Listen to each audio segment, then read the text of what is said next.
Friends, welcome to Jaya's garden. பூத்திருக்கா அப்படின்னு சொல்லிட்டு உங்ககிட்ட காமிச்சேன். இப்போ பாருங்கள், அழகாக வந்து இப்போ தான் முதல்ல ஒரே ஒரு பிஞ்சு வந்திருக்கா செடி அவரையில். பட் இது வந்து ரொம்ப குட்டி குட்டியான ஒரு வெரைட்டியாக தான் இருக்குது. பட் நான் வந்து நிஸ்மா சிஸ்டர் வீட்டுக்கு போயிருந்தப்போ ஒரு செடி வந்து வச்சுருந்தாங்க, செடி அவரை. ஒவ்வொன்றும் பார்த்திங்கன்னா ஒரு ஜான் அளவுக்கு நீளமான காயாக இருந்தது. அதை பார்க்கும்போது ரொம்ப ஆசையாக இருந்தது. நிறைய அப்படியே அது கொடுங்க இது கொடுங்கன்னு எப்படி கேட்குறதுன்னு சொல்லிட்டு நான் அதை பற்றி எதுவும் அவங்கக்கிட்ட பேசலை. சரி, நம்மக்கிட்ட தான் ஒரு வெரைட்டி இருக்குதுல்ல செடி அவரை அப்படின்னு சொல்லிட்டு நான் எதுவும் கேட்கலை. இருந்தாலும் இப்போ நம்ம வீட்டு காயை பார்க்கும்போது அவங்க வீட்டு காய் இதை விட டபுளாக இருந்ததுங்க.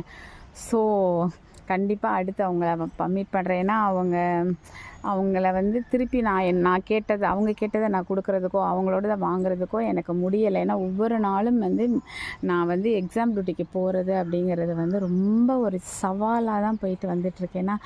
ஸோ காலையில் வேகமாக ஓடி வந்து அவ்வளோ சுறுசுறுப்பாக எல்லாம் பண்ணுவேன். பட் இப்போ அப்படியே வந்து கையை காலை கட்டி போட்டு வேலை பாருன்னு சொன்ன மாதிரி ஒரு ஃபீலில் தான் வேலை பார்த்துட்ருக்கேன். இதெல்லாம் எந்திக்கவே இல்லை. இன்றைக்கி நம்ம செல்லக்குட்டிகளை பார்த்துட்டு, ஏன்னா அப்படியே கம்ப்ளீட்டாக வந்து எல்லோரும் சேனலை மறந்துட்டாங்க, எல்லாமே டவுன் ஆகிடுச்சு.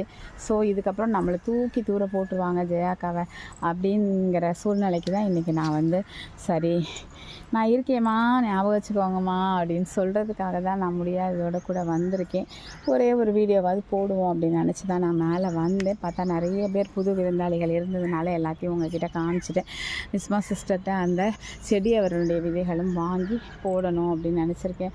ரொம்ப அப்படி 4 காய் இருந்தால் போதும், சாம்பார் வச்சிடலாம், அந்த அளவுக்கு பெருசாக இருந்தது. நம்ம இது 10 காயாவது வேணும், அந்த மாதிரி இருக்கும்.